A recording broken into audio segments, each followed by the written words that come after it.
What are you? If you're dancing to some, Paul, I don't hear it. Hear that? I can't hear you at all. Can't hear me at all.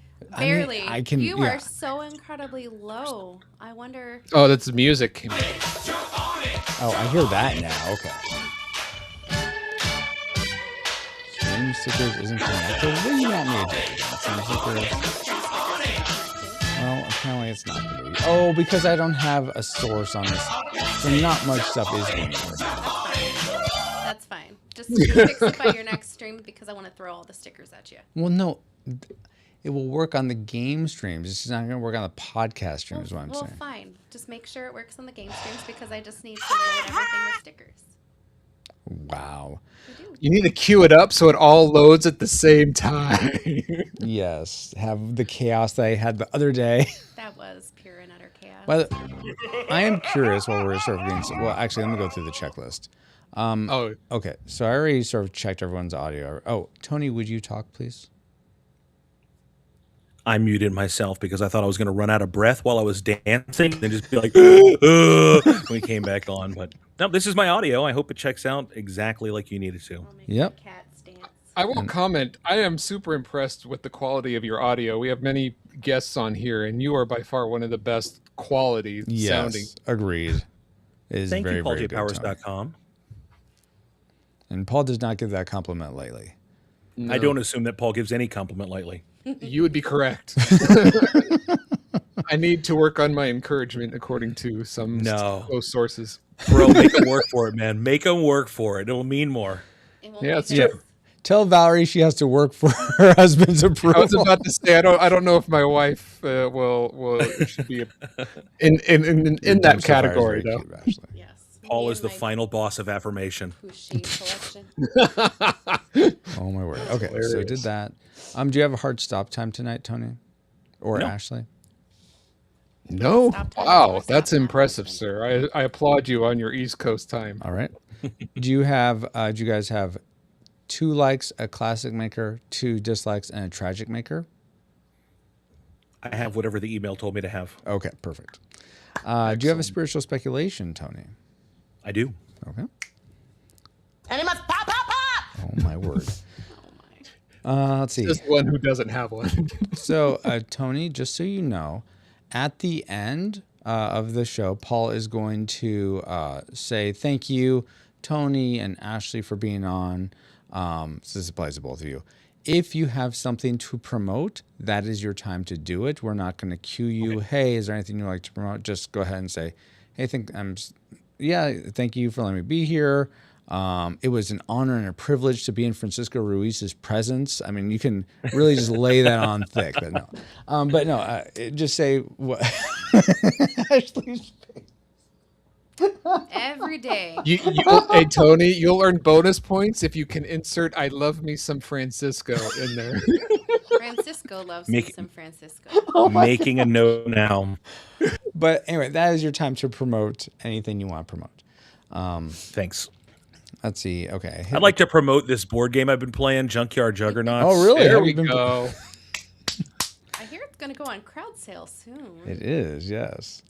Did you actually get a copy, Tony? I don't remember seeing any Florida purchases, but I did. I sponsored it on the Kickstarter or something. Yeah, Kickstarter. Yeah, but that wasn't successful, so no one got anything from it. Oh, really? I didn't know charged. Oh, yeah. Oh, I don't know. I spend money without looking at my credit card. Oh, well, if I'm still waiting for my Kickstarter, so no, I'll go out. I'm going to buy one. Okay. Wait all till right. Man, now I feel like a bad friend.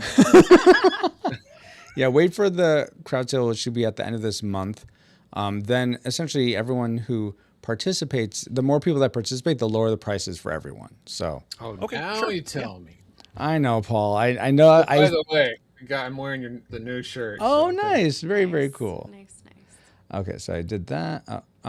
Tony, do you have how is your Rip Torn impression? I've never done a Rip Torn impression. I'm the only Rip Torn line I can think of right now is inappropriate.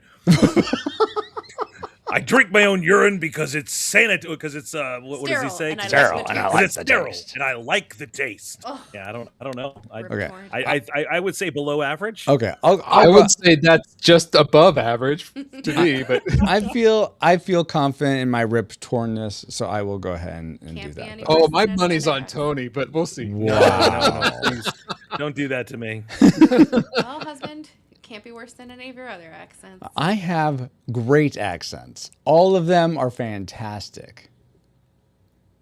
Unbelievable! It's perfectly believable. Oh. I am going to check because I'm not seeing anyone talking or anything on any of the platforms, so I just want to double check that You went live? they are live. Yeah, I mean, we should be, but Okay, Twitch notifications. Let's see. Check the phone. You're Oh, yeah, we are live on YouTube, live on Retro. Yep. okay. Twitch and YouTube, yes. Paul From first. Oh, you are first. Okay, cool thing. At Thank you, least Paul. the notifications that I saw. Okay. Yeah, the only command that really is going to do much is Edna, but okay. But thank you for confirming that, Paul. All right, then let me get back to my notes. Really, you're ripping me, Paul. How I have not died in this. We're not playing the But game. I don't. You didn't hear the sound effect, did you? No. That was amazing. That one podcast where that was in, where you could That was just. great. Yeah, that's what it was. It was amazing. I think there's nothing else then to mention. Okay, I so have now the wrench sound clip if you don't have it. I or if you want don't. to- If you can do that after you say what, that'd be fantastic. But we're going to do 5 seconds of silence. Don't mute yourselves. I'm going to record your ambient floor noise so I can remove it later. So we're going to start that now.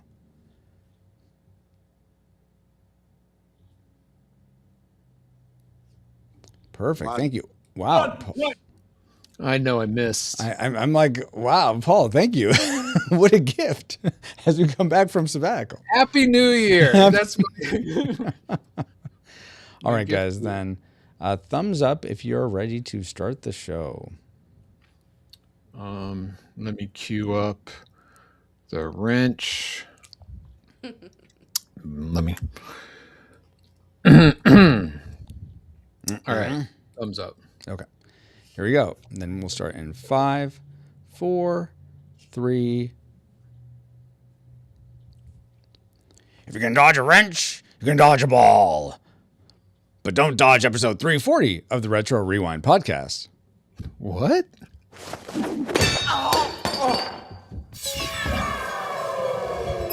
Retro systems online. Reflux capacitor fluxing. Scanning movie space-time for Dodgeball, a True Underdog Story, 2004. Rewinding in 3, 2, 1.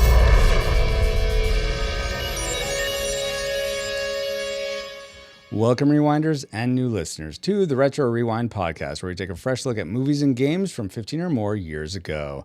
I'm your captain of the pod, Francisco Ruiz, and I'm joined by your XO and mine, Paul, the not-so-average Joe, PaulJPowers.com, Powers.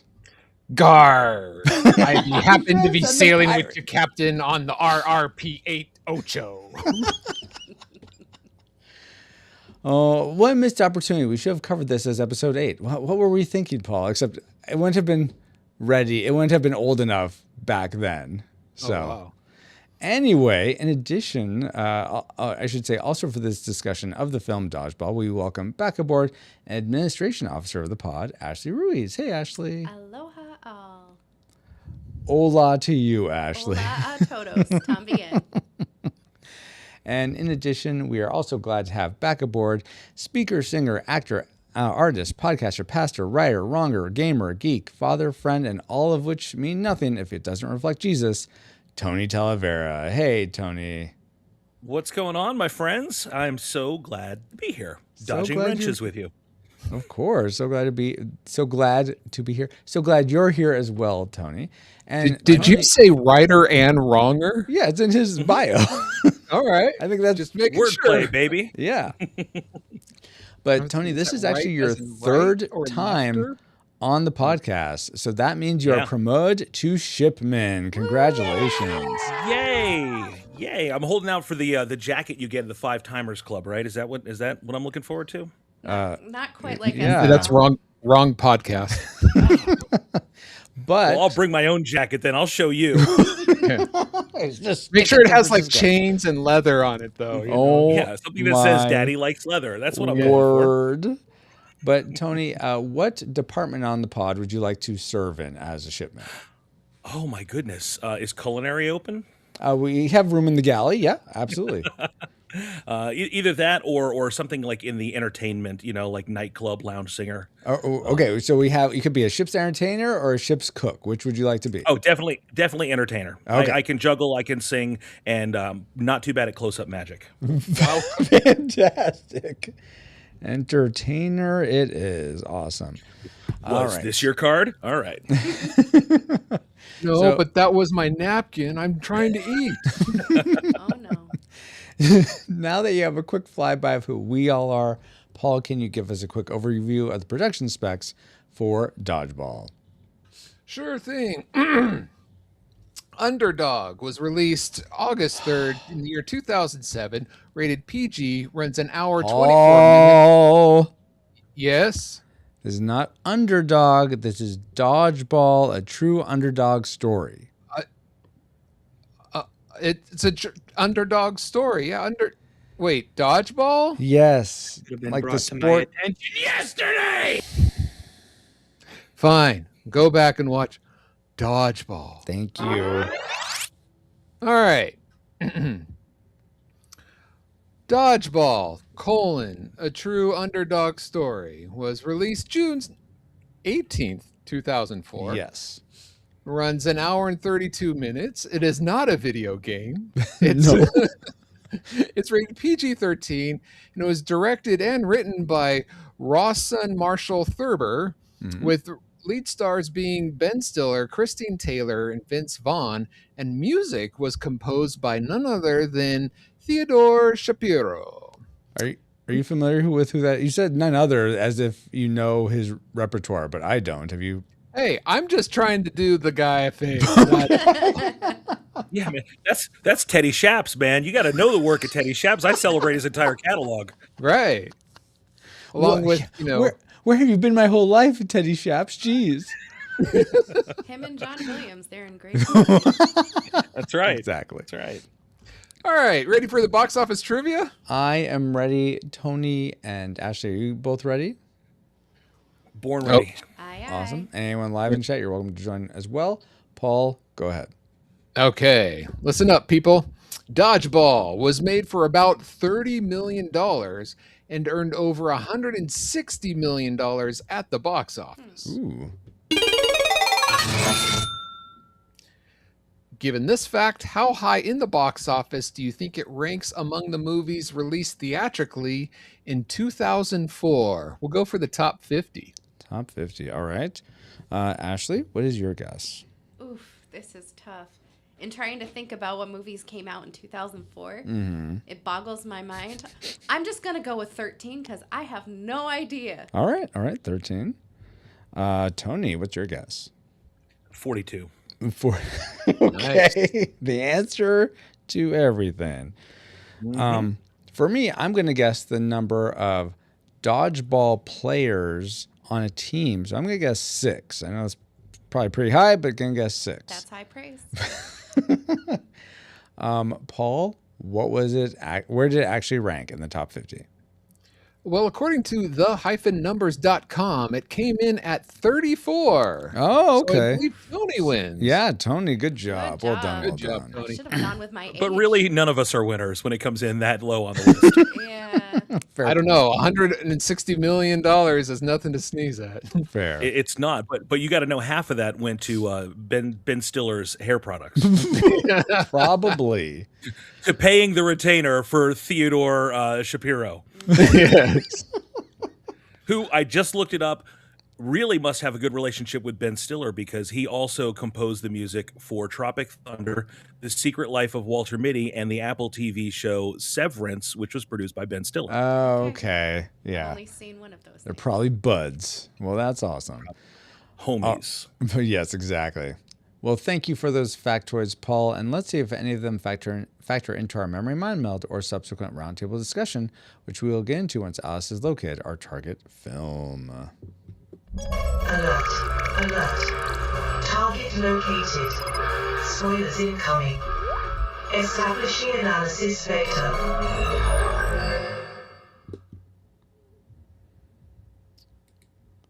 And this is, I'm going to have to do some work here. So this isn't really an edit mode, but I will be editing this little blip out while I click on things. Fix it, Francis. Isn't this an Edna mode while you explain it?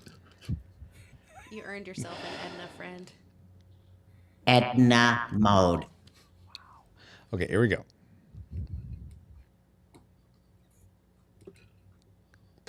Press play. Thank you, Paul. That's great.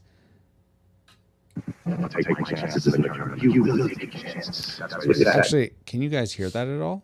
Nope. Okay, let me see if I can fix that. Hold on.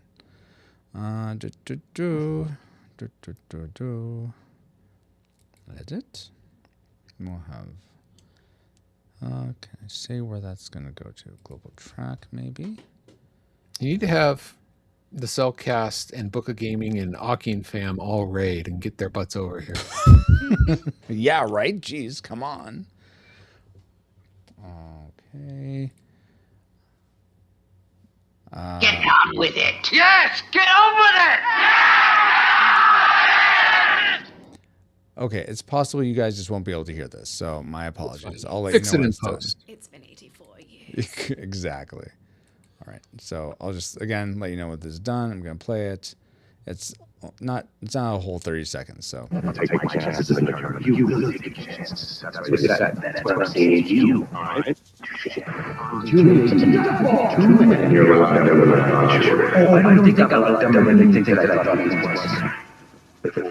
One more. Wow. Things far. They're still What? as we see. I just threw up in my mouth a little bit. Dodgeball, a True Underdog Story. In some cultures, they only rated PG-13, June 18th. All right. This episode is made possible by IKEA.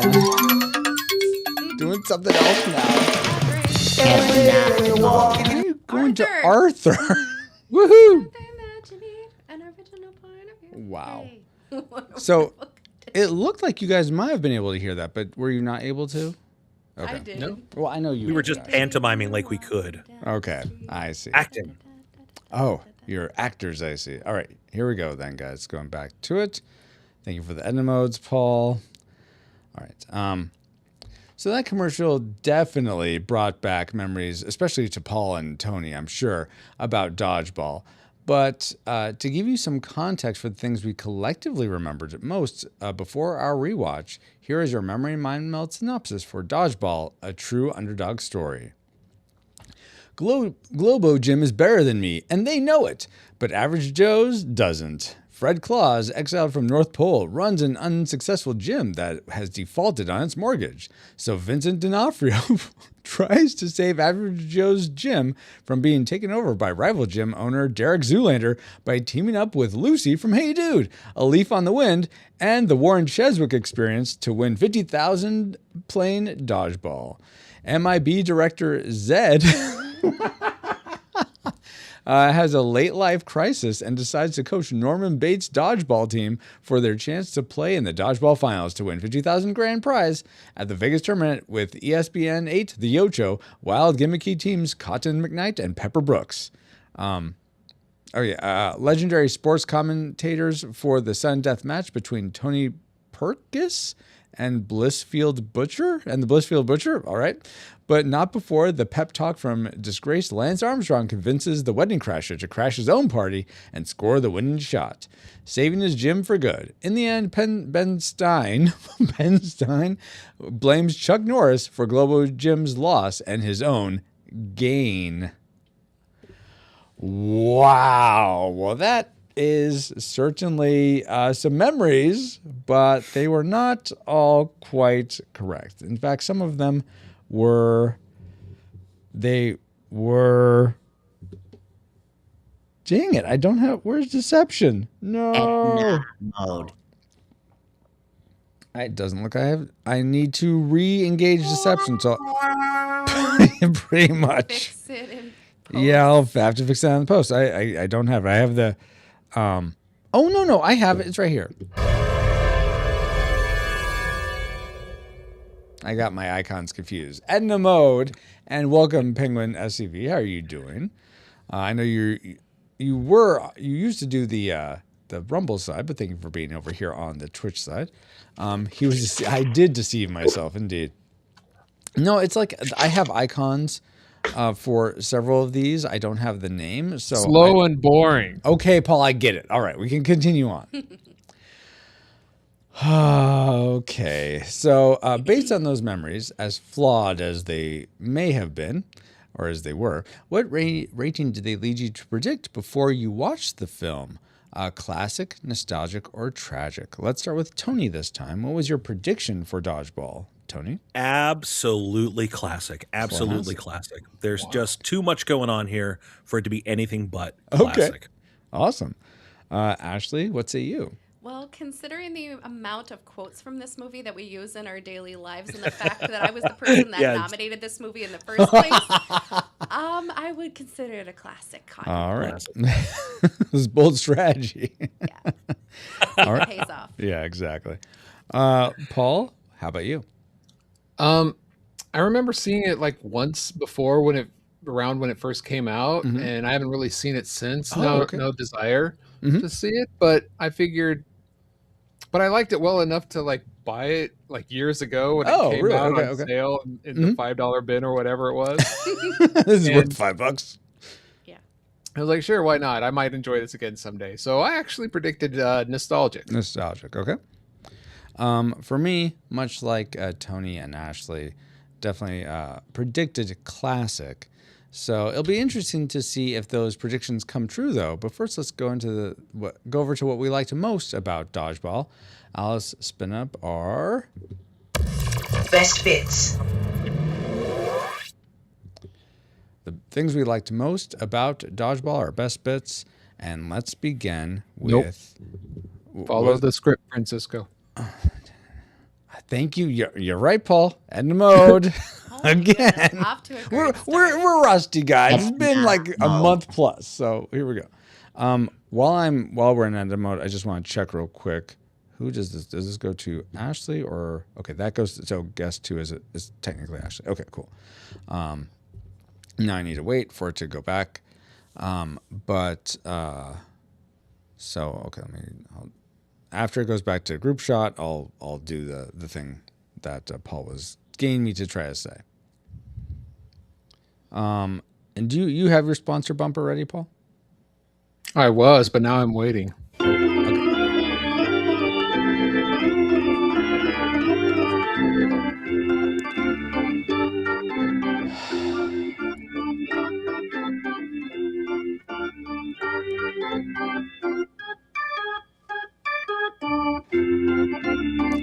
I did this to myself. I have only myself to blame. You do.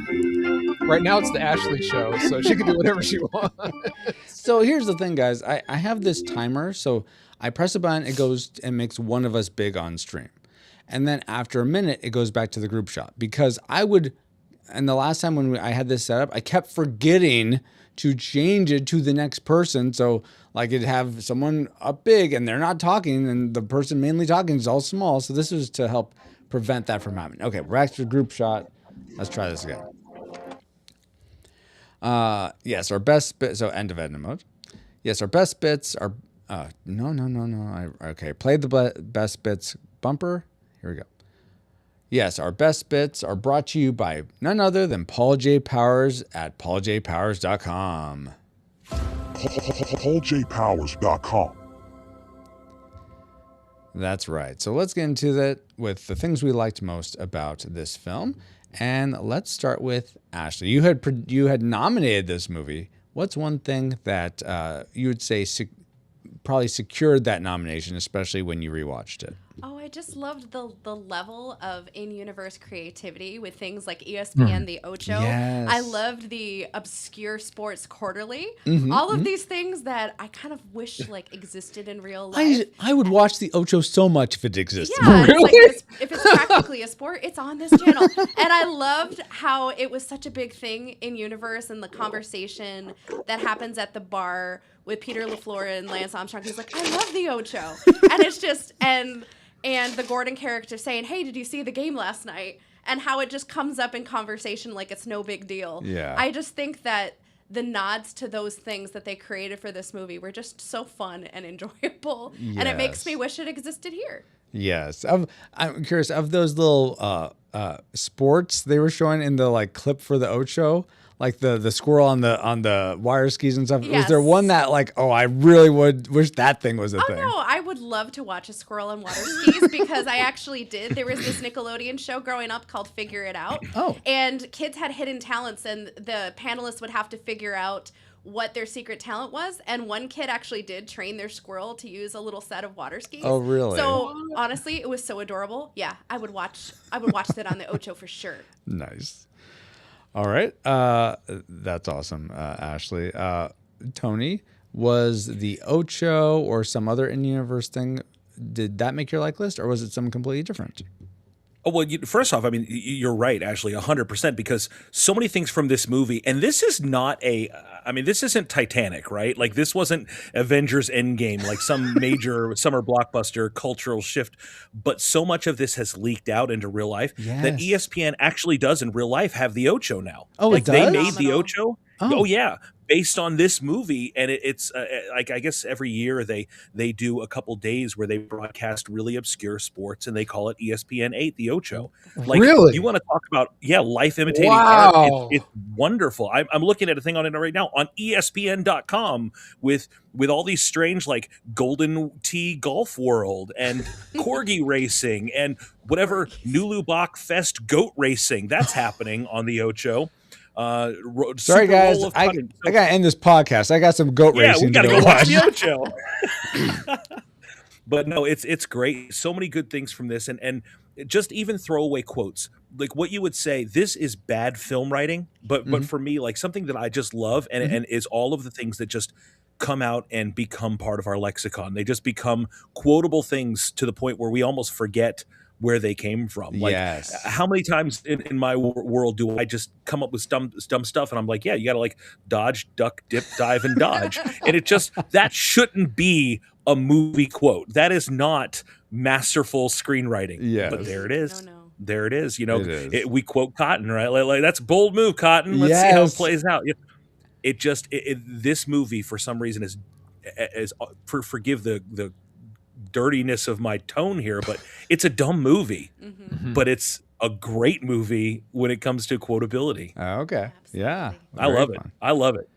Paul, I'm curious, were the quotes something that I know you said you only saw it once, so I'm not sure how much the quotes affected you, but what was something you did like about Dodgeball? Yeah, quotes not so much for me, but what stood out to me was if I were to watch this again, one of the things I would look forward to is the cast. I just like the general cast of these characters. You know them from so many different places, and it's fun to watch them in these roles, and it's something different. So I don't have time to list all of them, but I mean even down to like White Goodman's his people, like what's her name? That's I wasn't even going to do Fran this, but now Selnakovich Divinovich. Yes. It's funny. I mean, go ahead. Go ahead. No, I was just going to say almost there's I don't think there's 2 minutes that goes by where there's not someone recognizable on the screen. Yeah. Even like cameos from like Will Shatner and Chuck Norris and just these random people, but yeah. Well, that's my second like, is because I didn't realize like 2 of my favorite gifts are from this movie. That's the William Shatner clapping and saying "wow." Yeah, and then the Chuck Norris thumbs up, giving the thumbs up. Yes. So great cameos in this. Yes, absolutely. And for me, it's related to that. One of my likes is, well, first I'll say the Fran Solonovkovich. I can't pronounce her name. That actress and Justin Long. Do you know what other movie they were in together? Of course, Galaxy Quest. Yeah, a Galaxy Quest. Paul gets yes. Yeah, And the director saw him in what's his name in it, Justin Long in it, and hired him based on his performance in Galaxy Quest. Oh, cool. So I'm gonna say as a segue, I long to see more Justin Long, and it was really cool to see him in this. I thought his physical comedy, especially of getting hurt, is so good. He sells which is why it's in so there well. a lot more than others. Yes. Yes. But I was just like so impressed with him. And I usually don't like seeing people in pain generally, but he does it in such a way that I just cannot help myself but laugh. So he sold you on it. Exactly. Writhing in pain, just laying there. You felt it. You really felt it. And you're just like, oh man, dude. Exactly. What else made you really feel for this movie, Ashley? Well, going back to what Tony was saying about the quotes, oh my gosh, this movie is so quotable. And I just will randomly say things in real life. It's like with us just constantly saying blade, laser. And it's just, we just do it randomly throughout the week. It happens at least twice a week. And I don't know. I wouldn't say it's that much. Okay, but maybe twice a month. Okay, I'll give you that, yes. We'll just say it. And it's just so funny that we've shown it to one of the kids. And now he has context for it, and it's just not the whole movie, just that part. Just that scene where he's like, "Allow me to introduce my team, Blade, Blazer," exactly, and just wanting to say like, no one makes me bleed my own blood, nobody. And it's just there's so many random quotes from this movie that just turn up in conversation. We'll just say it to each other every once in a while, and it's just that's the things I remember most about this movie. So.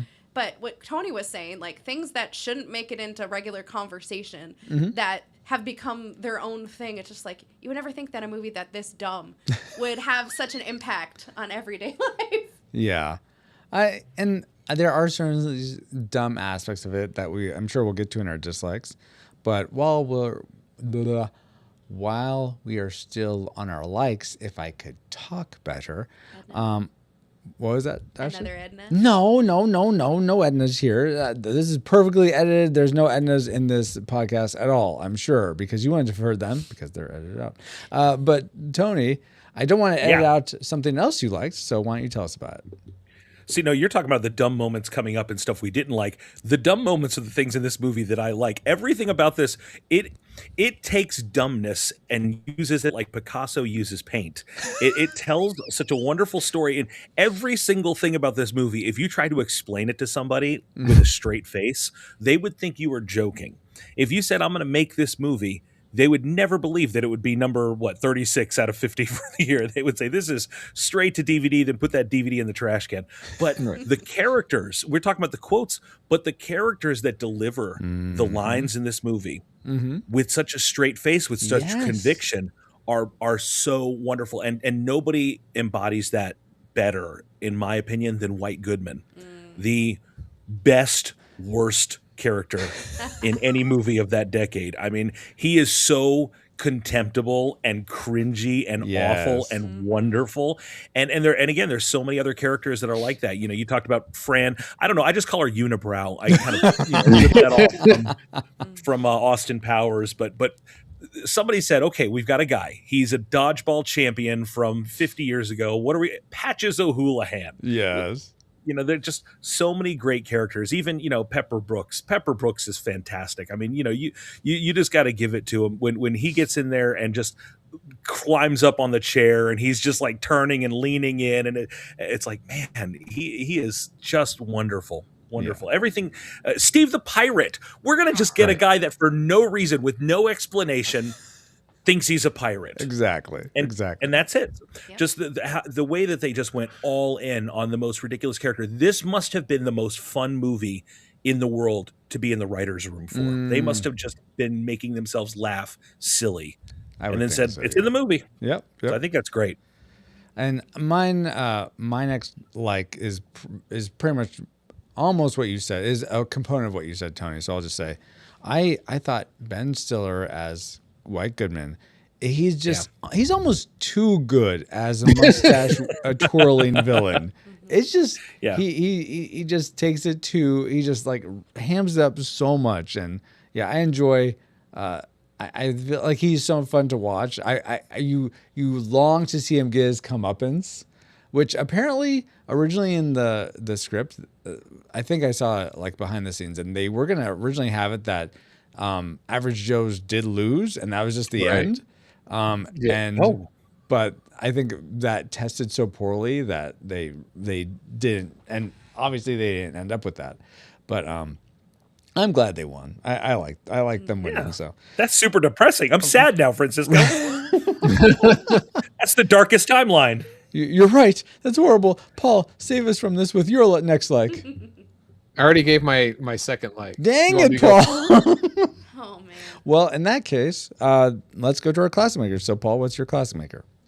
Well, my classic maker is what you and Tony have already said. My favorite part about this movie, the thing that I love is Tony loves Chachi. All right, not love, but is Ben Stiller's portrayal of White Goodman. Okay, I just think that to me, if I'm going to watch this movie again, that's what I'm going to look forward to the most, is watching his performance of it. Yeah. Was there any scene that sticks out particularly for you?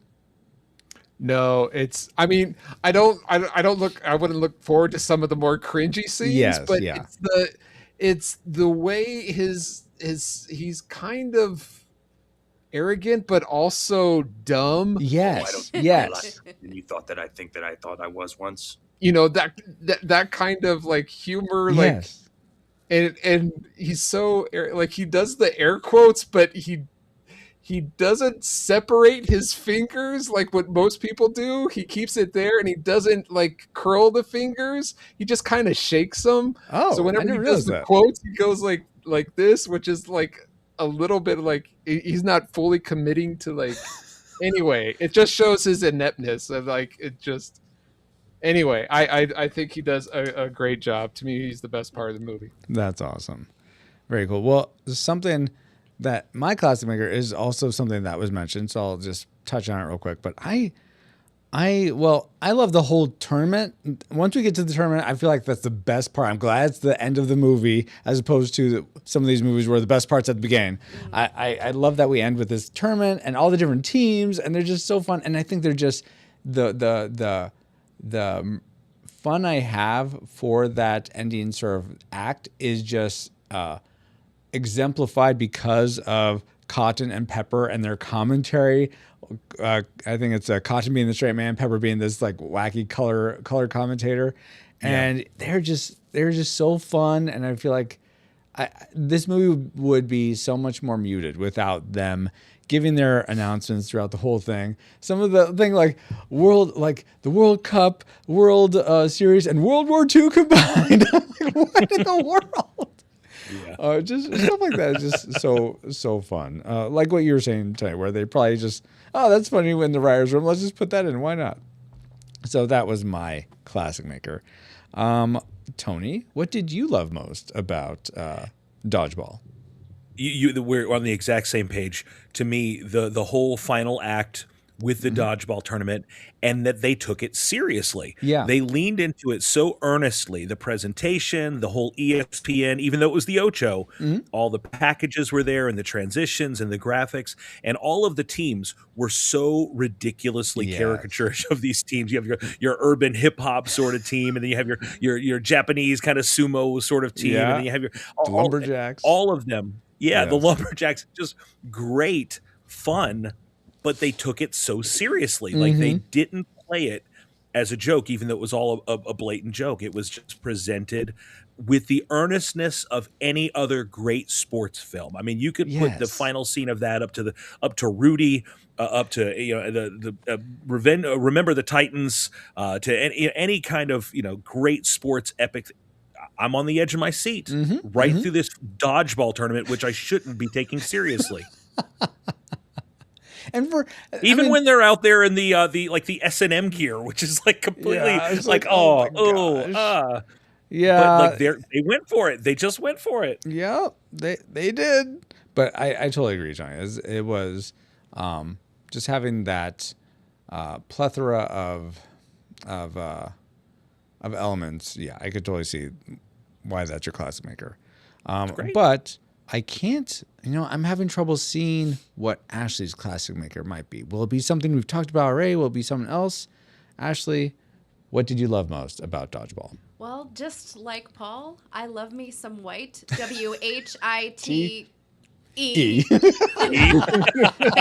Stiller just owns this movie as this clearly successful yet somehow brain dead owner-operator of Globo Gym. And yes, a generous inheritance from my father. From his father. Yeah, but oh my gosh, he is so over the top, but in the best way. He is dumb. He is overly confident. He's slimy. He gets under your skin. Yes. But man, he is a villain in the best way possible. Yeah. And I absolutely, I just think like how dumb this character is when the Christine Taylor, what is her name? Gosh. What is her name?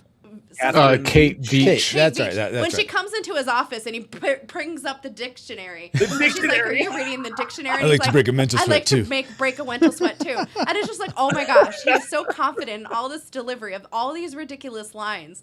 And I just love this character because he is so ridiculous. And I don't know that I've met anyone in life that is anything like this. I hope not. I hope there's no one that exists like this person. Right. But man, he's like the best villain ever because he's overconfident. I love it. I love his rivalry. Almost with like Peter Gaston LaFleur. a little Yeah, bit he in kind his of arrogance. like is a shorter, less muscular version of Gaston, and he probably doesn't want women reading either because he probably doesn't read much.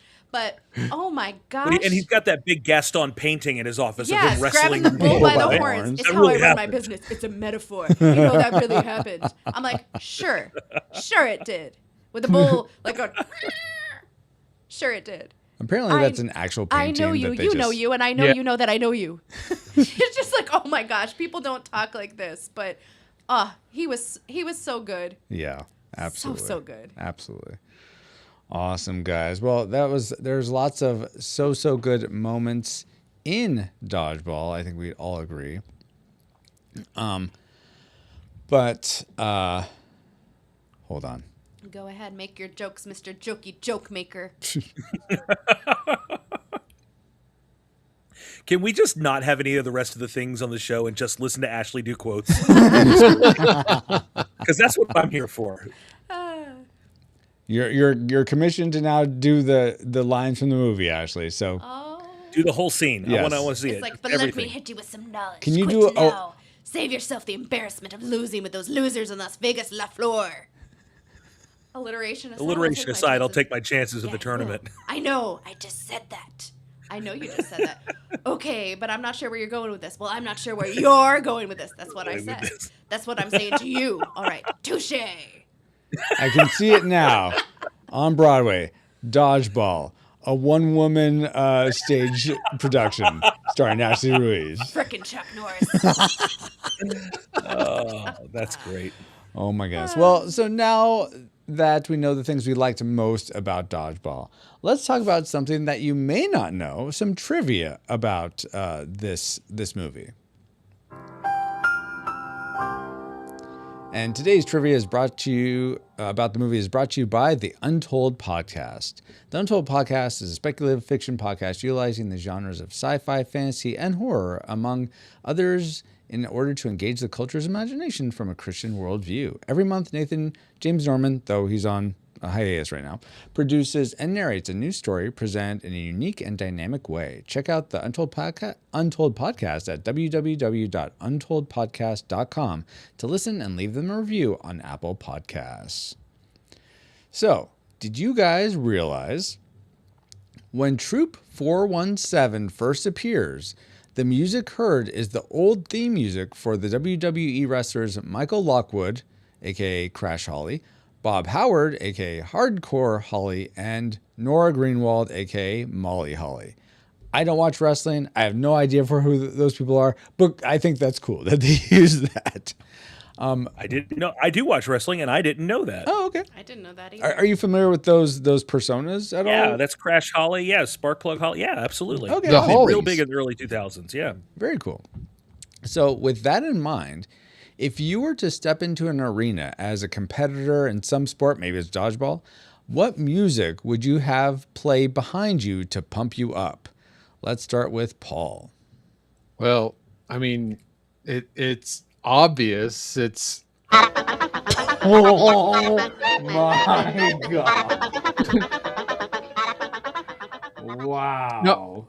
But seriously, I think it's kind of obvious. Like with my last name being Powers, I would jump up on stage with Nice. Snap, That's actually good. you know?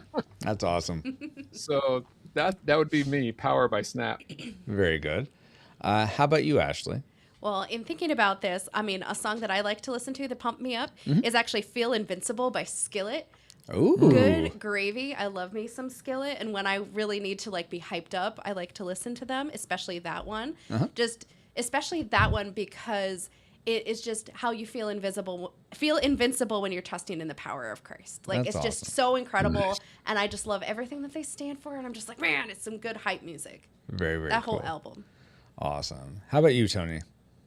Well, now that Ashley said that, I feel like I really need to rethink mine and make it sound more spiritual. That's it. I'm just going to come out behind pauljpowers.com and be his hype man. That's all.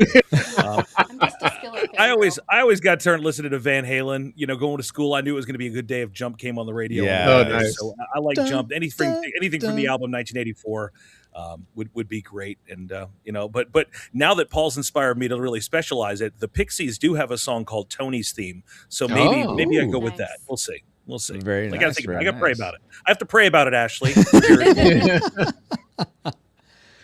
What about you, Francisco?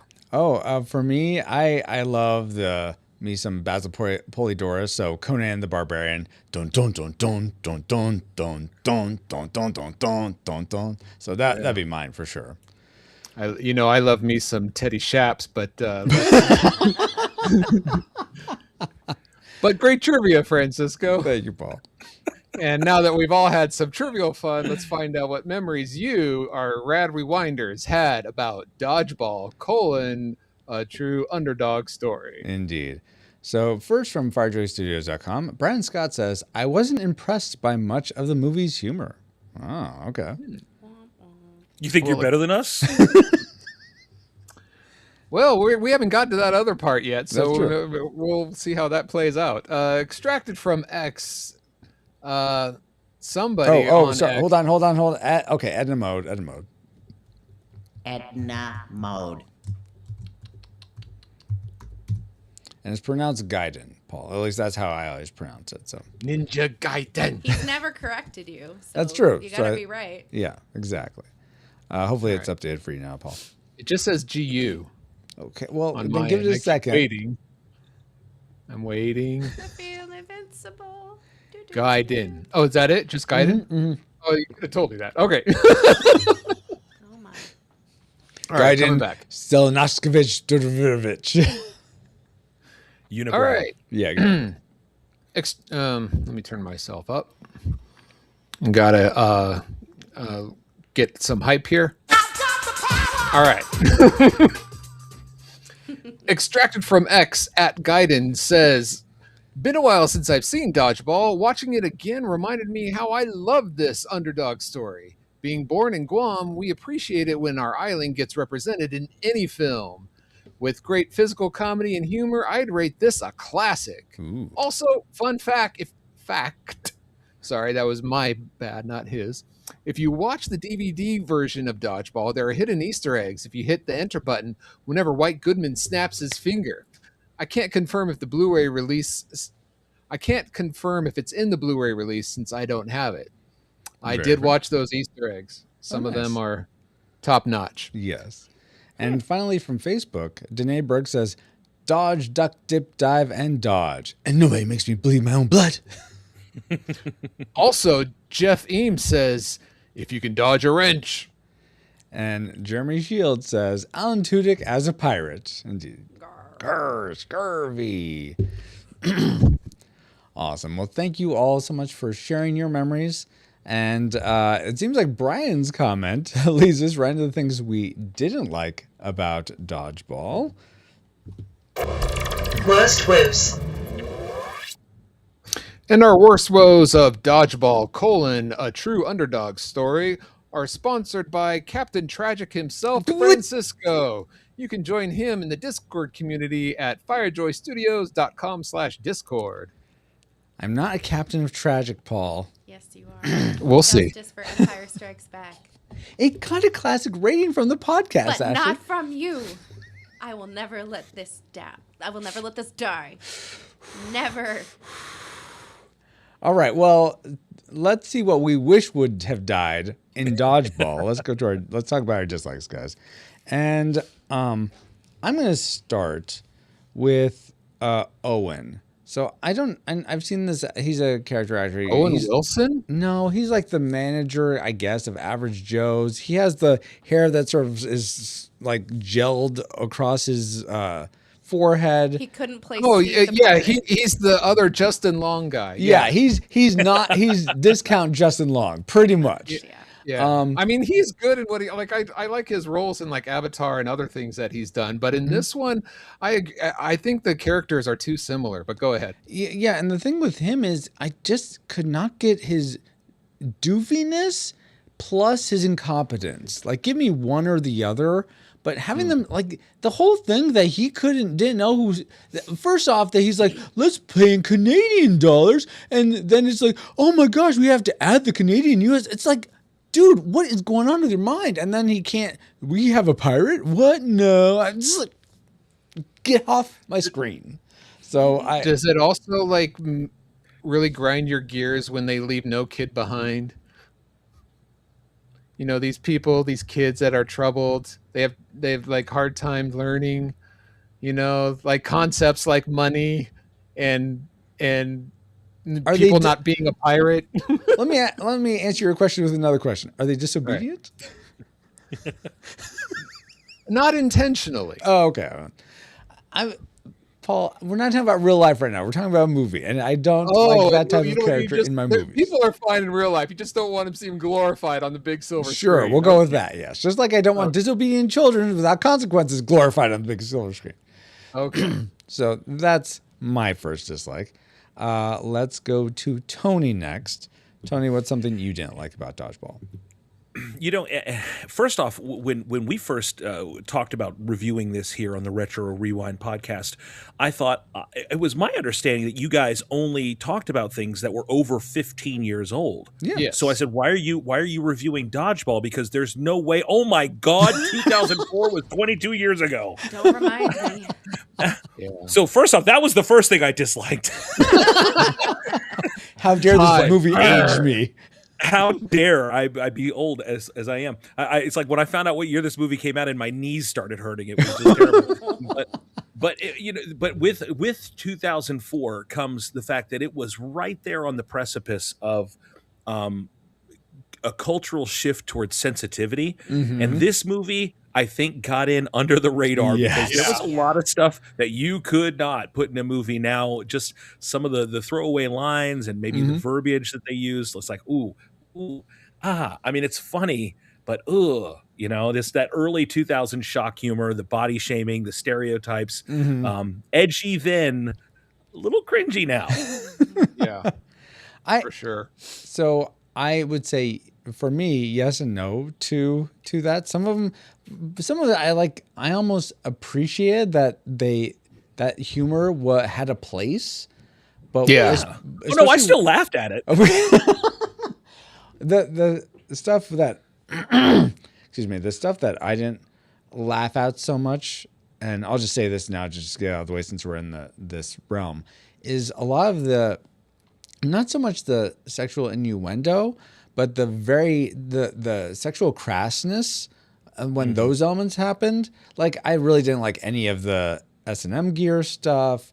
I didn't like Dwight, like, with his bulge in his pants coming forward, and the stuff with the pizza slice, just stuff like that. I didn't want to see that. I didn't want to experience that. So just leave that out, please. There's plenty of give me Cotton and Pepper saying things because they're fun. But so Usually now we have to two pay dyslexics double down. for that, Francisco. I mean, I can double down on that too, man. Oh, you guys felt the same way, Paul and Ashley? Well, I can double down on that Okay, because go for I it. just found some of the gratuitous sexual references just a little bit cringeworthy. Talking about the scene where they had to wear matching uniforms, and of course they got the wrong shipment, and they're having to wear this terrible gear, just white and his pumping it up in his little shorts and all that, and then all of the random remarks made by Patches O'Houlihan just yuck. Just yuck.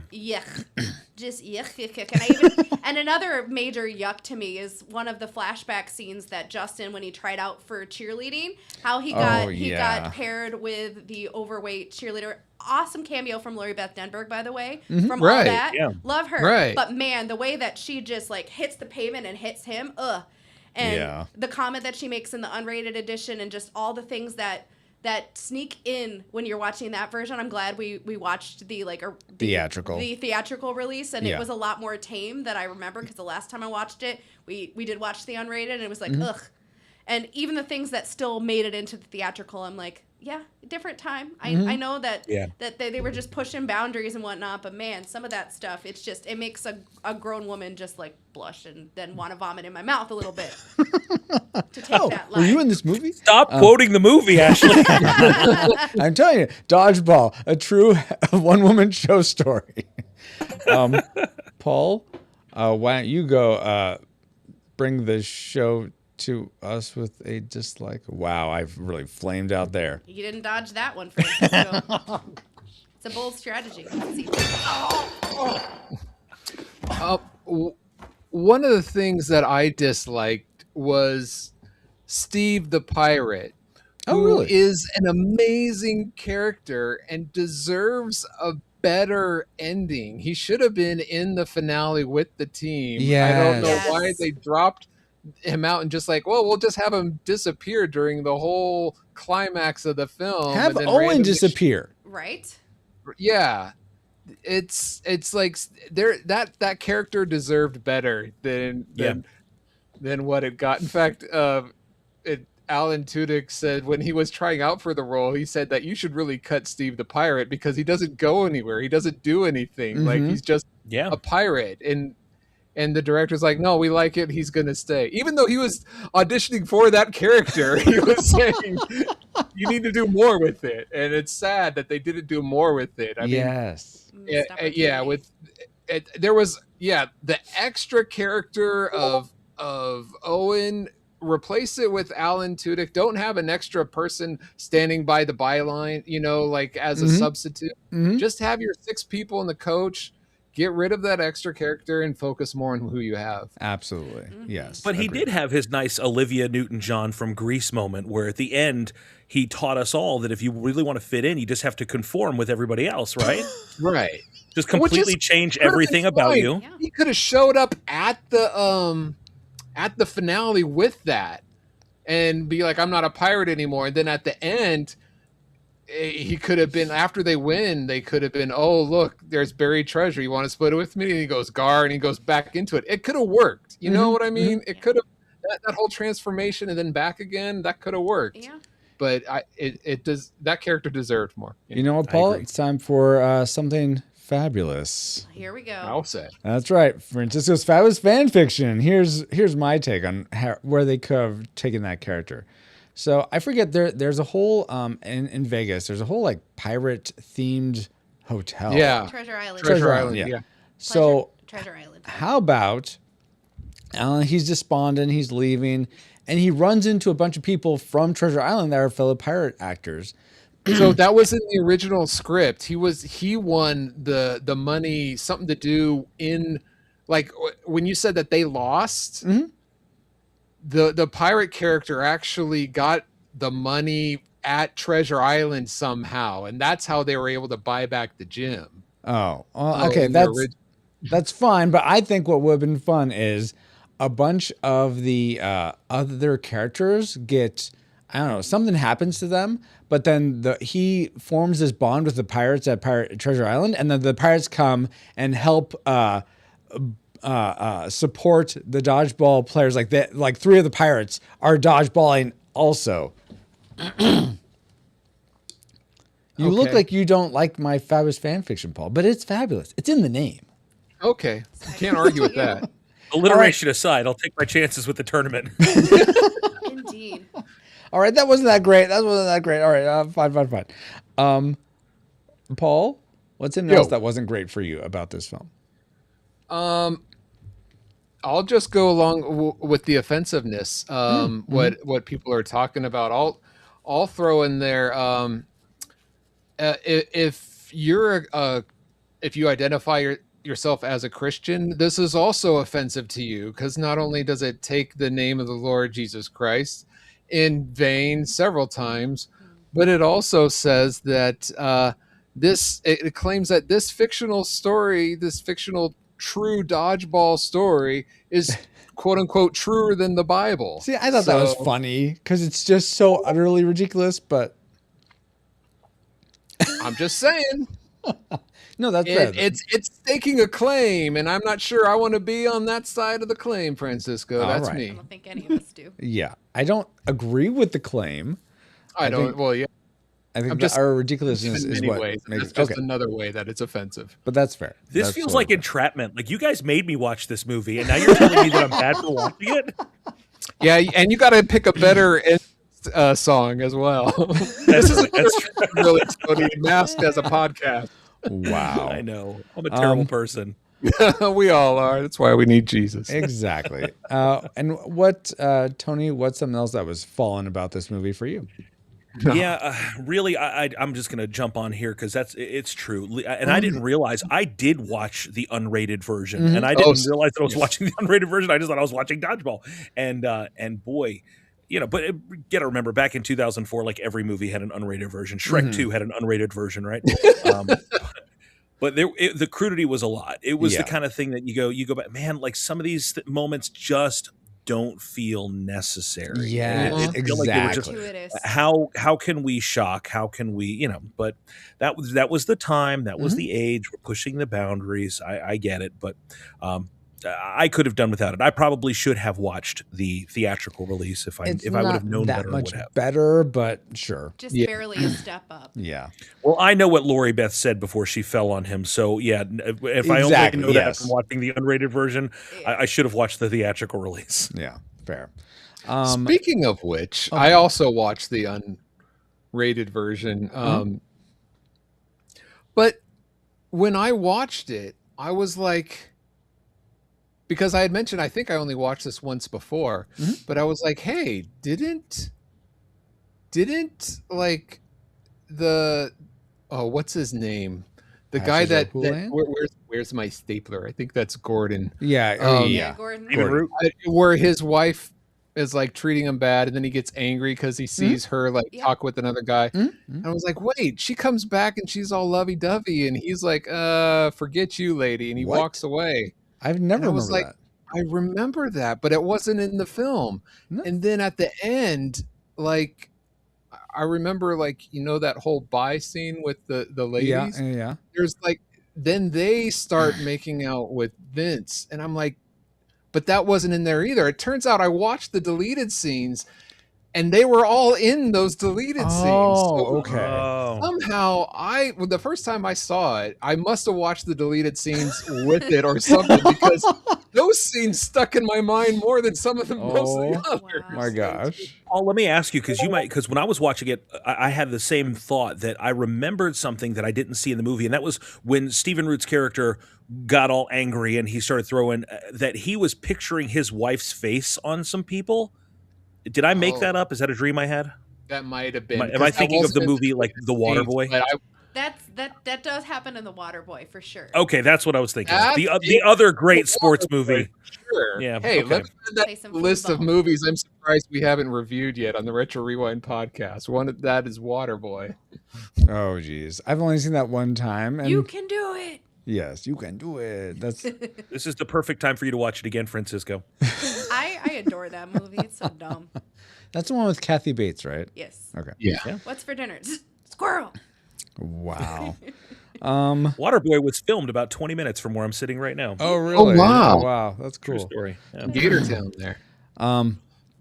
Let's see.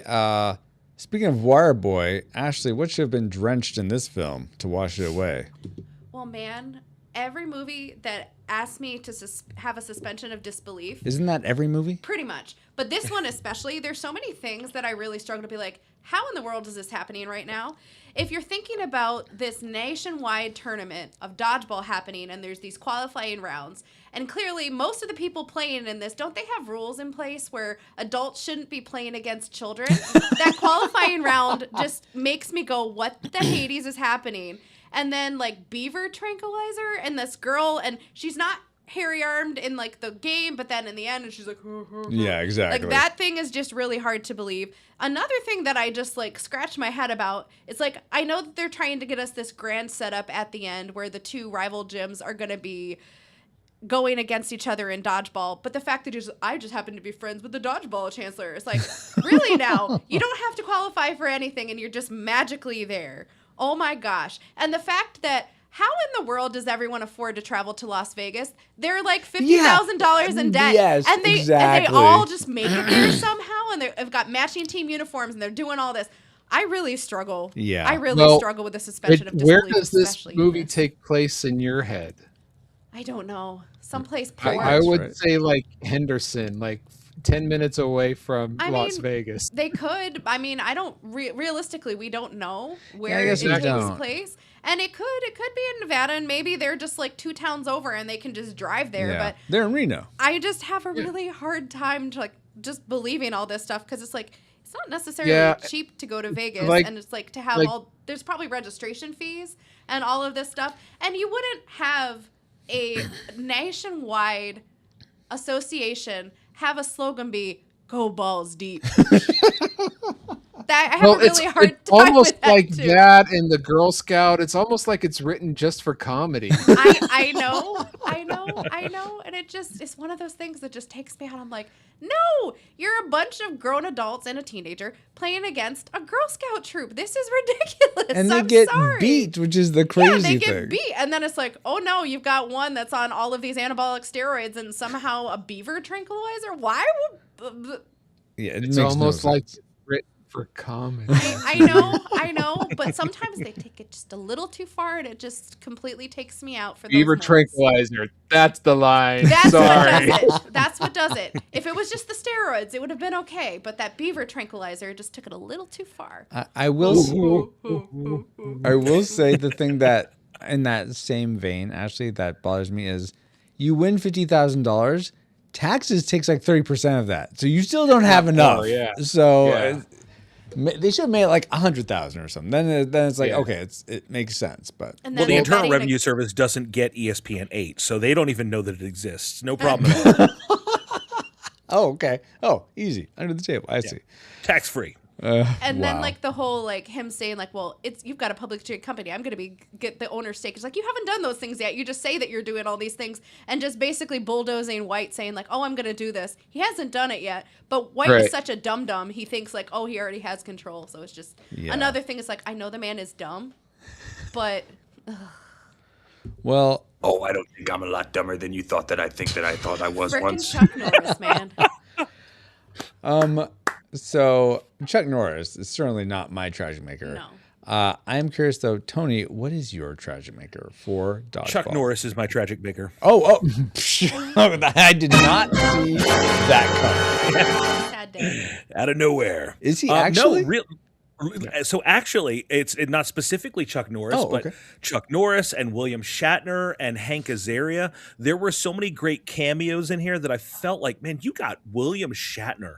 You can do more with William Shatner. Oh, yes. Hank Azaria is pure comic brilliance. And early 2000s, Hank Azaria, probably the prime version of that. Yes. And I love the cameo. I love the young Patches O'Houlihan, but I just felt like you could have gotten more mileage out of some of the cameos. Yes. Great. I would have rather had Hank Azaria as Patches O'Houlihan throughout the film rather than 1,000%. Yeah. 1,000%. Agreed. And I think it was great that Chuck Norris was a surprise. I mean, I was that was who expected Chuck Norris, Yeah, right? Right. But so it was funny, but man, when you got him there, like do something great with him. Even the Lance Armstrong, they got more out of Lance Armstrong than they did Chuck Norris. Right? So, you know. Yeah, I could totally see it felt like a lot of missed opportunities in a way. I mean, absolutely. they're fun to see, but yeah, I totally agree. You want a bit more from them.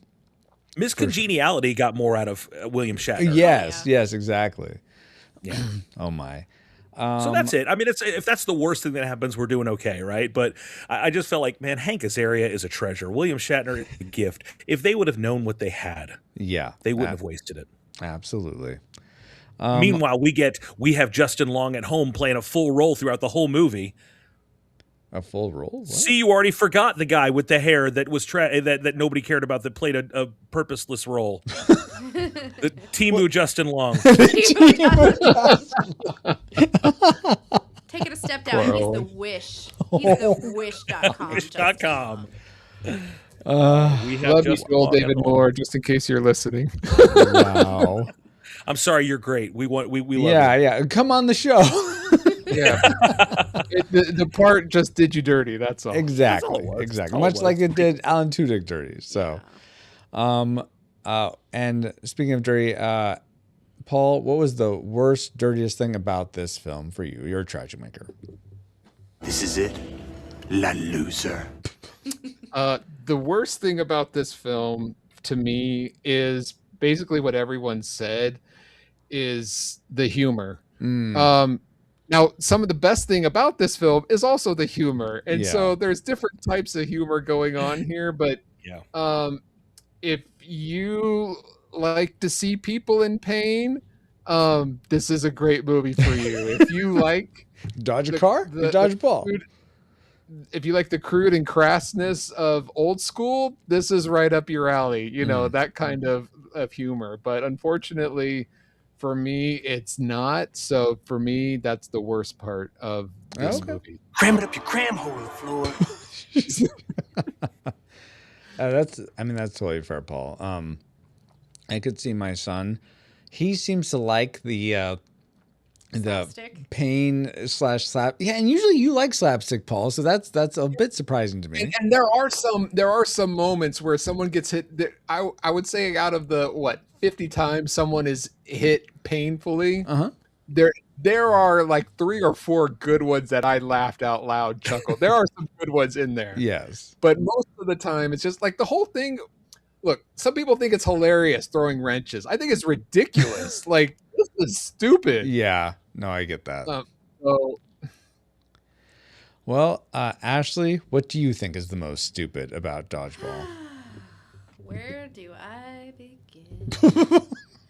Honestly, my tragic maker, even though Patches O'Houlihan is great for his 5 Ds of dodgeball and the quotability of if you can dodge a wrench, you can dodge a ball. If you can dodge traffic, you can dodge a ball. I just find the senior version of Patches O'Houlihan just so disgusting, questionable, and honestly just skin-crawling cringe. Yes. Because his disgusting scarf that he gives to LaFleur, just the way that he talks to everybody, and it's just like, I'm kind of glad that he sees his end in this movie. He goes out and then he's gone. I found the younger version of Patches O'Houlihan by Azaria, even though like he was cringy too, he was more charming. Yes. And that video that they made was ridiculous. Yes. But I would have loved like maybe an older Azaria. Maybe if they didn't make him so just deranged and skin crawling creepy, he'd be a better character. But honestly, yeah, he's their coach, but I could do without him. Yeah. I do like the line. They don't really make Hallmark doesn't really make your coach was killed by 2 tons of iron green sympathy card. Yeah. I want to know if there was a real person that they based that character on, some real athlete from back in the day that was sort of disgraced or fell out of the public eye and just became this wheelchair bound Patches O'Houlihan. Yeah, Lance Armstrong. Oh no! And he goes along if with only so they much, knew. So if much only of what they Paul knew. said. His humor, like he's got some good quotes in there, but man, most of what he says is cringe and questionable. And, as a woman, he just offends me. That's fair. As a man, he offends me for you as a woman. Good. Yeah. Well, that leaves my tragic maker. And you're going to probably say this is really silly, but it irks me so much. Okay, there's a commentary on the DVD, the unrated version. Here we go. For Dodgeball. And I love There's audio 3 commentaries available for this film, by the way. Okay, well, maybe then For you're going those to undermine my tragic maker. So let me finish though before you do. Go with the main one. So you put on the you go to special features or wherever, put on the audio commentary, and it starts off with Vince Vaughn and Ben Stiller. They're there talking, and then they start getting into this squabble with one another, and it just becomes it feels staged, but I'm not sure if it let me finish. But it feels staged. I'm not sure if it is, except for Paul just telling me now that it is. But let's say Paul didn't tell me that. I wasn't sure it was staged. And then they get so upset with one another. They walk out, and then the crew recording it say, "Oh, what do we do now? Oh, let's put on the commentary for it's something about Mary." And like, so essentially 2/3, if not more, of the commentary is some commentary for another movie. I'm like, I paid to hear these actors talk about this movie, not some other movie that they're not even in. I mean, I guess Ben Stiller's in it, but still, oh gosh, it's just like irks me so much. I felt like I wasted money. So that's my tragic maker for Dodgeball. So okay, I started. Sorry, can I ask a follow-up question? Like, that's for real? Like, they just played the commentary from another movie? Yeah. Yep.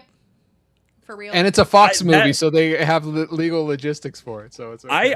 I don't know if I hate that or if I'm absolutely in awe. See? A little bit of both. That's crazy. Don't give in to the dark side, Tony. It's horrible. It's exactly what Paul said for his cringe. Like it's like how this movie exists on both ends of the spectrum simultaneously. Yeah. It is both hilarious and stupid at the same time. It's both a great idea and a horrible idea at the same time. It's both silly and serious at the same time. How does it exist? Yeah. It's Schrodinger's comedy. Yeah. All right. So I don't know about the theatrical version because I just have the unrated version. In the unrated version that I have, it has it has what Francisco's talking about, and I listened to about maybe 2 minutes of it before turning it off. So I could tell this is ridiculous. Yeah. The second commentary is it's just the director talking by himself, and he talks about how he made it. The third, I didn't listen to that because the third one is the director with Ben Stiller, who's also a producer, and Vince Vaughn talking throughout. And that was interesting. They were joking back and forth a little bit, but they were mainly talking about the movie. So that's the one I would recommend. Well, but I think someone else, either on Twitter or someone, said that you can only access that one by doing one of the snap things that Ben Stiller does. And like, how am I supposed to find that? How am I supposed to find that? Well, what you do is what I do is I digitally rip them and I watch the digital version of that because it rips everything, all the trailers. And then you can just select it. Yeah, exactly. Yeah. Exactly. So I'm like, okay, Easter egg, boom, boom, boom. And like, that's how I'm not putting up with that nonsense. Yeah. So I okay. Then I guess my tragic maker is a bit undermined by that, but it's still, I mean, that has haunted me since I got the unrated version, probably back in like 20. Speaking of haunting, I forgot my real tragic maker. Oh, I'm so sorry, Paul. Please. No. I thought it was the comedy. Well, guess what? The worst thing about it has haunted me since the first time I saw it. Is the end credits scene, the after the credits. Oh, I don't think I knew there was one. Oh my gosh, Ben Stiller with Fat White end credit scene. That image has haunted me for decades now. Freaking Chuck Norris. The milkshake scene, right? Yep. Yes. Wait, is this after the where he's eating the drumstick? This is not that? Yes. Yes, it's after he's eaten the drumstick. Yeah, it's after he's eaten the drumstick. Oh, it is after all the credits have gone through. And it's the very last thing. Yeah, props to the makeup crew for making him appear in that manner. But man, that is something I never needed to see. Right. It is nightmare fuel for sure. I don't know if I don't really recall that. So I'm glad I haven't seen it. Yeah. Yeah, that's pretty bad. And I'm not trying to urge people to go watch it, but when I'm saying if you haven't seen it, stay away. I'm curious. I'll spoil it for you, Francisco. Apparently, his milkshake brings all the boys to the yard. Oh, okay. Mm-hmm. Yeah. And his milkshake is better than yours or something? You're dang right it's better than yours. Okay. I am curious though if White Goodman will return in Avengers Doomsday. I hope so. That would be hilarious. Yeah. That's great. Go ahead, make a joke. Jokey. Joke maker. Oh, I've got all the Infinity Stones. Exactly. Because I'm better than you. I got a 7th Infinity Stone. The 7th one is perfect hair, bounce, and luster. Right? Oh my gosh. Coupled with a biker stash, which is quite the strange juxtaposition. Yeah. But regardless, and now that we've entered all our trajectories into the firing computer, Alice, do you have a firing solution for us? Firing solution complete. Rating salvo armed and ready to fire on your mark. All right, guys. Do we rate Dodgeball, a true underdog story, a classic? If you've never seen it before, then definitely seek it out. Not to mention a rewatch is totally worth your time. Do we rate it a nostalgic? If you've enjoyed it before, then you'll enjoy it again. And when if you're in the mood for, a sports comedy. But if you've never seen it, watch it maybe once for the memes, because there's plenty of memes that come from this. But know that you could either really like it or really loathe it. Or do we rate it a tragic? If you've never seen it before, keep it that way. And if you have seen it before, don't sully any good memories you have of it with a rewatch. So let's go to our guests first. Ashley, you had predicted classic. Did it stay that way or go down for you? Well, I have a complex relationship with this movie, like it has complex humor. It tries to be both satirical and serious. It's filthy and it's fun. So given that, and considering that I nominated this movie, it still holds up for me. Okay. And I would still rate it a classic. I mean, it is contentious. It's a conundrum, but oh my goodness, it is a cluster of fun. I love this movie. It's almost like fast food that is really bad for you, but it just tastes good. It's like me and Taco Bell. Yeah, exactly. Yeah. Absolutely. Yeah. Like, I know it's the scourge of the earth. I really shouldn't do it. And I'm going to regret it afterward. But man, in that moment, it is worth every bite. And watching this movie, at the end, I'm just like, ugh, skin crawling things. But man, I enjoy it in the moment. It is one heck of a ride. All right. Classic all the way. Classic all the way. All right. Tony, is this a Taco Bell movie for you? Oh, wow. Yeah, this is the Lux Cravings box. Nice. I like for my Christianity to be consistent and without any gradations of changing. But I think this is a conditional classic and nostalgic depending on who I'm with. Okay. For me personally, it's classic. But I would also exercise discretion in who I was recommending this movie to. Sure. And maybe that makes me a hypocrite. Paul said that's why we all need Jesus. Right. Actually, my rating's very similar, Tony, so don't feel bad. Good, thank you. I personally like this movie. It's one of those movies that always makes me laugh, and I enjoy it. Okay. So I think it's a classic, but classic with an asterisk next to it. All right, indeed. Classic.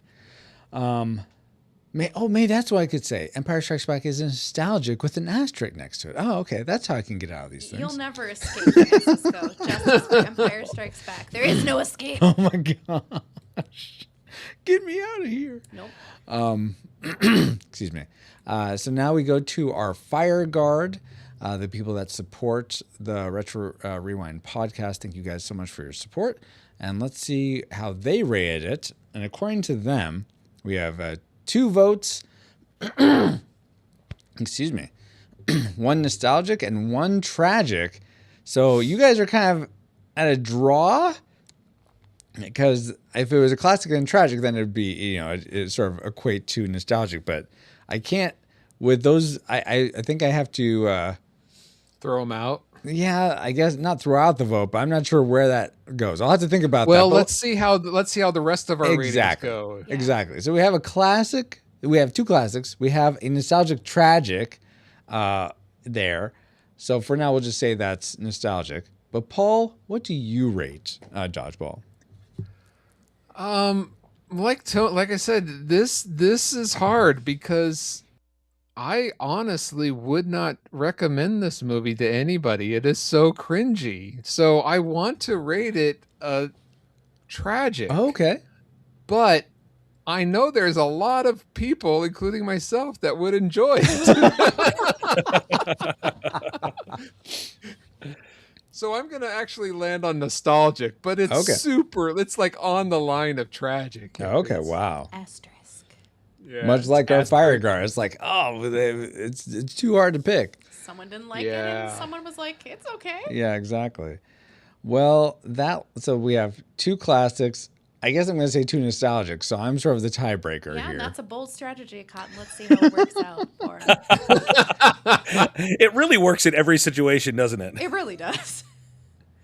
So I enjoy this movie, guys. I can't help it. I just enjoy so much of it. The enjoyment factor outweighs the non-enjoyment. So especially when you get to, I can't say enough about the tournament. I wish there was more of the sport of dodgeball in this movie called Dodgeball. Like the trainings for the most part great. I wish there was more like another qualifying match or something, or we saw the Globo Gym do a qualifying match.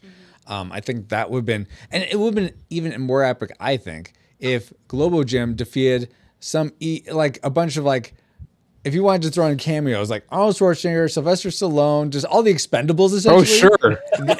if they defeated them, just so we know how much of a threat they are, which would make the average Joe's win even that more satisfying. But the real underdogs for sure. Exactly. But we don't get that, and that's fine. But I because of the tournament being placed at the end, which is where it should be, I think it's a satisfying movie. I laugh a lot, very quotable. So for me, it's a classic. So according to the Retro Rewind podcast, with 3 classics to 2 nostalgic and kind of tragic, we rate the Retro Rewind podcast rates Dodgeball, a true underdog story, a disputed, pretty highly disputed classic film. We would recommend anyone go see this, whether or not you've seen it before. Wow. Sorry, but Paul, you're still probably right. Your caution is very wise and prudent. Yes, be cautious with who you recommend this to. Yep. Use discernment, but we recommend it. Yeah. Generally, so maybe don't have your grandma watch this movie. No, that's exactly who needs to see this movie is your grandma.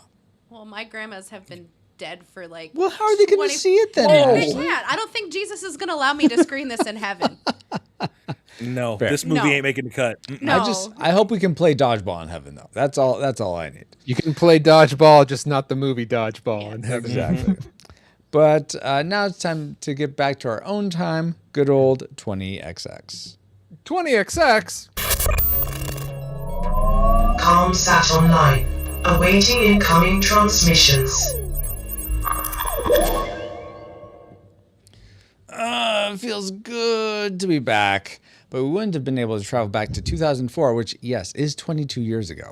To begin with, if it weren't for our amazing Fire Guard. First off, our Fire Knights, Deborah Powers, Dustin, he's a big deal, Warford, Kennethan, and Flux, and our Fire Guards, Ashley Ruiz. Oh, you're right here. Woo-hoo. Brian Scott, Dale, Daryl Hafner, Jewel of the Cellcast, D Tungsten, Fabulous Lomax, Geek Devotions, Joel, Mary Kay Cronenbitter, Cool Deluxe, Redeemed Otaku, Ryan Frostad, and that's our Baba, who's here in chat. In addition to one other awesome Fire Guard as well. Thank you all so much for keeping the gigawatts coming. And if you want to help keep us flying and get bonus content for your generosity, like our retro reflections, which we're going to be doing another 1984 one soon, looking at the toys and TV from 1984, head over to firejoystudios.com/support to start. Katie, bar the door. We are the Retro Rewind podcast, streaming live at the Las Vegas International Dodgeball Open on ESPN 8, the Ocho, thanks to our sponsors like PaulJPowers.com. Say, Francisco, are there any complimentary ways? Yeah, I agree. Are there any complimentary ways to show some support and love for the show? I mean, you can always compliment us with a 5-star review on your preferred podcast player. Or better yet, you likely enjoyed this episode if you've made it this far. So if you aren't driving, tap the share icon in your podcast player for this episode and send it to a friend saying, I know you like Dodgeball, so I thought you would like this podcast on it. Great. And I'll bet they'll thank you for it. Well, yeah. And speaking of thanking people, we want to give a big Dodgeball hug to Ashley and Are we hugging the Tony. dodgeballs, or are the dodgeballs hugging us or our guests? Let's give a big friend Tanya Fonovranovich hug. That's easy for you to say. Yeah. To Ashley Ruiz and Tony Talavera for supporting us with their thoughts on Dodgeball. And since we like to go alphabetically, Ashley, thank you so much for being here and joining us. Yeah, thanks so much for having me on. And Tony, thank you. Did I say that right? Tony Talavera? Is that how you pronounce Nailed that? it. Nice. After you said Fran Svabazovich, mine was easy. Well, but yeah, thank you so much, man. This is a real pleasure. And for all of us at the Nerd of Godcast, you can find us at nerdofgodcast.com. I am opening my podcast app and I'm leaving 5 stars for the Retro Rewind podcast right now. Boom, Very baby. nice. It's official. Thank you so much, Tony. And thank you so much, Ashley. Thank you so much, Tony, for being on the show. Is a and pleasure. not throwing wrenches during our review. Yeah, thank you for not throwing wrenches at us. That is much appreciated. Well, everyone dodged them, so we'd be good because we know the 5 Ds. That's true. That's right. Exactly. And thank you so much to my Actually, let me ask, Paul, have you ever actually played dodgeball in like gym or anything? Yeah, in PE class. Okay. And not like the official like, oh, there's a line, but AD, there's also like a regulation. dotted line. Yeah, There's only yeah. 6 people, and yeah, I've played different variations, but apparently not the quote unquote official, if there is one. All right. So I'll say this again. Thank you, Ashley. Thank you, Tony. And thank you to my dodgeball pro playing friend, Paul. And also the artist Trick for enhancing our music. And all you rewinders, new or old, for another fun voyage. This podcast is a proud member of Culture Box. Whether you enjoy geeky reviews, comedy, or original fiction, you can open up the Culture Box and find something excellent for your soul. Point your web browser to culturebox.media. And as Patches O'Houlihan just said, we are now. Sorry, I lost my. Sorry, I guffawed so much at that. That was hilarious. No, that's fine. And all right. And as Patches O'Houlihan just said, we are now part of the Culture Box Media Network. Find all the shows unpacking truth through story, comedy, and geekery at culturebox.media. Thank you, EXO, and thank you for listening. We pray you are more joyful today than when you first hit play. But like a Pokemon, we gotta catch you all for... Dang it. The Princess Diaries? Escape from New York? I think it might be Escape from New York or Enter the I think Dragon. is it Enter the Dragon? I think it is. Oh, it might be that. I think it it's might. Enter Anyway, the Dragon. the next episode, yeah. Enter the Dragon, yeah. Okay, so let me do that. Enter the Dragon. All right. Yes. I'm not a dragon. No, wait, I'm not a lizard. I don't go that thing. Wow. Okay, so I have scrolled back down now again. Hold All on. right, let's go back, try it again. Yeah, so if you can dodge a wrench, you can dodge a ball. Okay, no. What? That's going all the way back to the beginning of the podcast. You don't know that was my line. Oh yeah, dang it. Okay, thank you. Okay. Thank you, EXO, and thank you for listening. We pray you're more joyful today than when you first hit play. But like a Pokemon, we gotta catch you all for Enter the Dragon, our next adventure on the Retro Rewind podcast. Hey. Retro Rewind mission complete. Proceed to base to await next mission.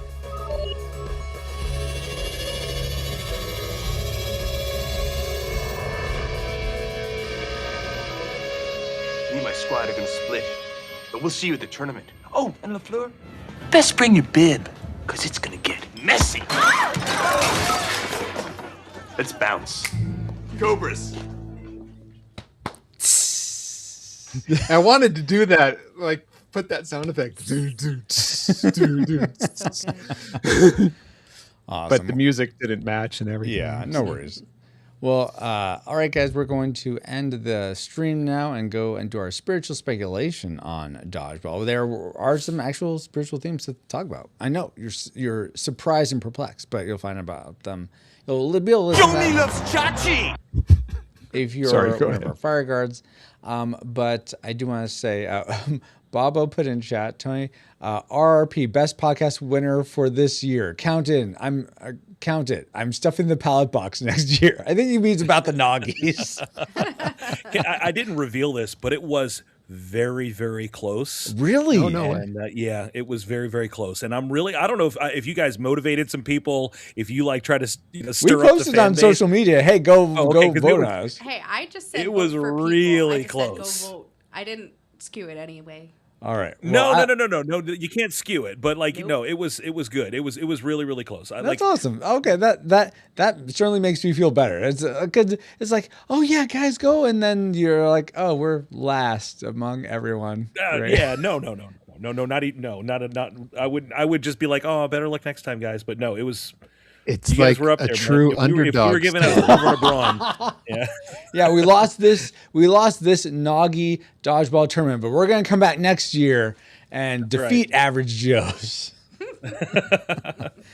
All right. Nothing average about you guys. Oh, that's very kind of you, Tony. Thank you.